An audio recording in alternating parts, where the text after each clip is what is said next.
වත්මන් තාරුණ්‍යයේ සැඟවුණු සෞඛ්‍ය ගැටලු පිළිබඳව කතා කරන මේ youth pill අපේ YouTube නාලිකාව. ඉතින් අදත් ආදරයෙන් යුතුව ආයුබෝවන් කියලා පිළිගන්නවා youth pill අපිත් එක්ක එකතු වෙලා ඉන්න ආදරණීය ඔබව. වෙනදා වගේම අපේ තරුණ පරපුරේ ප්‍රජාවගේ සෞඛ්‍ය ගැටලු වලට විසඳුම් සාන්නට අදත් අපි ආදරයෙන් යුතුව ඔබව එකතු කරගන්නවා. අද අපේ කතාවට මාතෘකාව වෙන්නේ තාරුණ්‍යයේ පැවතෙන ලිංගික සෞඛ්‍ය ගැටලු පිළිබඳව ඔබත් එක්ක කතාව බෙදා හදා ගන්න.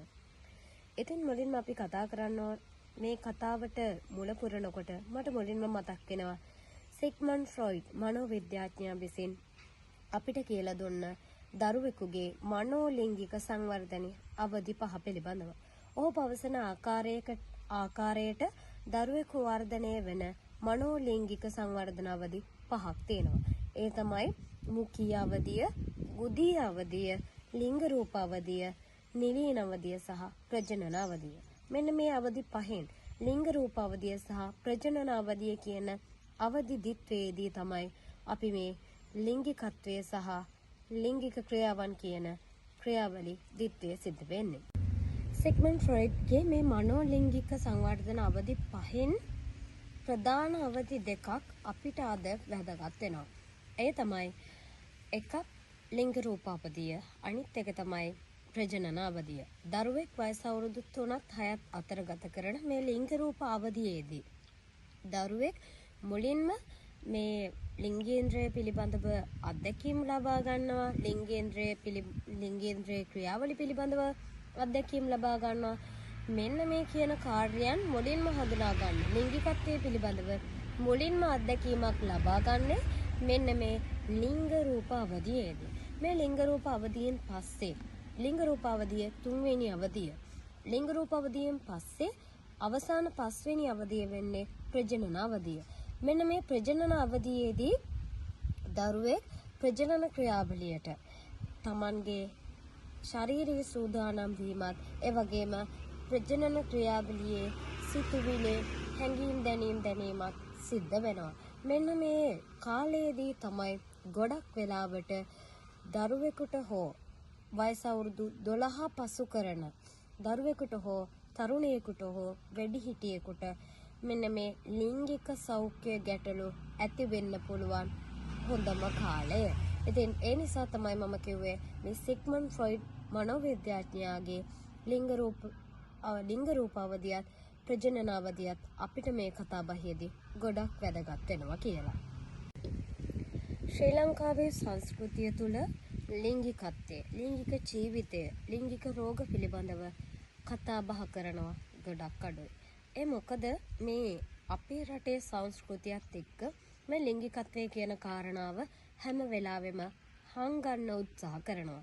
හැබැයි මේ වීඩියෝම නරඹන ඔබ වැඩිහිටියෙක් නම් ඔබේ යුතුයකමක් විදිහට ඔබේ දරුවව දැනුවත් කරන්න අනිවාර්යයෙන් මේ වීඩියෝ එක ඉවර වෙනකම්ම බලන්න.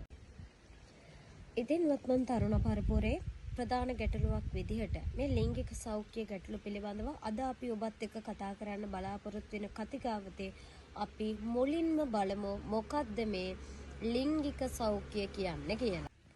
ලෝක සෞඛ්‍ය සංවිධානයට අනුව මේ ලිංගික සෞඛ්‍ය කියලා අපි හඳුන්වන්නේ ලිංගිකත්වයේ සම්බන්ධයෙන් ඇතිවන රෝග වලින් අපි තොරවීම විතරක් නෙවෙයි. පූර්ණ කායික, මානසික හා සමාජීය සම්බන්ධතාවයක් යහපැවැත්මක් පවත්වා ගැනීමත් ලිංගික සෞඛ්‍ය කියලා අපි හඳුන්වනවා. යහපත් ලිංගික සෞඛ්‍යයක් පැවතීම ධනාත්මක, ගෞරවනීය, ප්‍රසන්න හා ආරක්ෂිත ලිංගික අත්දැකීමක් ලබා ගන්න පිටුපහලක් වෙනවා. ලිංගික සෞඛ්‍යයට බලපාන ප්‍රධාන හේතු කීපයක් තියෙනවා. ඒ හේතු කීපය අතර මම ඔයාට කියන්න මෙන්න මේ හේතුත් ලිංගික සෞඛ්‍යයට අනිවාර්යෙන් බලපාන හේතු කාරණා. පළවෙනි එක තමයි ලිංගික හා ප්‍රජනක පද්ධතිවල ක්‍රියාකාරීත්වය සහ නිරෝගීභාවය වැදගත් වෙනවා අනිවාර්යෙන්ම යහපත් ලිංගික සෞඛ්‍යයක් පවත්වා ගන්න. ඊළඟ කාරණාව තමයි ලිංගිකත්වය ගැන අපිට යහපත් ධනාත්මක අදහසක් තියෙන්න ඕනේ. ඒ වගේම අපේ සමාජ දැක්ම මේ ලිංගිකත්වයේ පිළිබඳව යහපත් වෙන්න ඕනේ. ඒ වගේම ඊළඟ කාරණාව තමයි ලිංගික සම්බන්ධතාවවලදී අපි එකිනෙකාට ගරු කරන්න ඕනේ. එකිනෙකාගේ අදහස් විමසලා බලන්න ඕනේ. එකිනෙකාගේ කැමැත්ත මත ලිංගික ක්‍රියාවලිය සිදු කරන්න ඕනේ. ඒ වගේම ඊළඟ හේතුව තමයි ලිංගික සෞඛ්‍ය පිළිබඳව අපි කැමති නෑ කාගෙන්වත් තොරතුරු හොයාගන්න. අපි කැමති නෑ කොතනින් හරි මේ ලිංගික ප්‍රශ්න ගැන හොයලා බලන්න. ඒ වගේම අපි වෛද්‍ය සේවයට යොමු වෙන්නේ නැහැ. ඉතින් මෙන්න මේ වගේ ගැටලු නිසා අද වෙනකොට මේ ලිංගික සෞඛ්‍ය ගැටලු ගොඩක් වැඩි වෙලා තියෙනවා. ඉතින් අපිට යම් කිසි ගැටලුවක් අපිට මේ ලිංගිකත්වයේ පිළිබඳව යම් කිසි රෝගාබාධයක් වැළඳිලා තියෙනවා නම් අපි නිහතමානීව සෞඛ්‍ය සේවාවක් ලබා ගන්න ඒ පිළිබඳව විස්තර හොයලා බලන්න මැලිකමකින් තොරව යොමු වෙන්න ඕනේ. එය ගොඩක් ගෞරවාන්විත වෙනවා. මෙන්න මේ වගේ හේතු නිසා ලෝ පුරා අද වෙනකොට විශාල ලිංගික රෝග ප්‍රමාණයක් ඇති වෙලා තියෙනවා. ඉදිරි වීඩියෝ වලදී මේ ලෙඩ රෝග මොනවද? ඒ වගේම මේ ලෙඩ රෝග හැදුනේ කොහොමද? මේ ලෙඩ රෝග හැදෙන්නේ කොහොමද? ඒ වගේම මේවා හඳුනා ගන්න රෝග ලක්ෂණ මොනවද? ඔබ යොමු විය යුතු පුද්ගලයන් කවුරුන්ද කියන කාරණාව පිළිබඳව අපි ඔබව ඉදිරි වීඩියෝවකදී දැනුවත් කරනවා. එහෙනම් දිගටම රැඳිලා ඉන්න Youth Well අපේ YouTube නාලිකාවත් එක්ක ආරාධනා කරනවා තවත් කෙනෙක්ට වැදගත් දෙයක් වටිනා කියන දෙයක් ෂෙයා කරලා මේ පිළිබඳව දැනුවත් කරන්න ඔබත් සහායවන පුද්ගලයෙක් වෙන්න.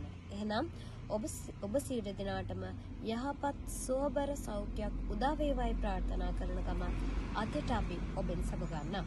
ආයුබෝවන්.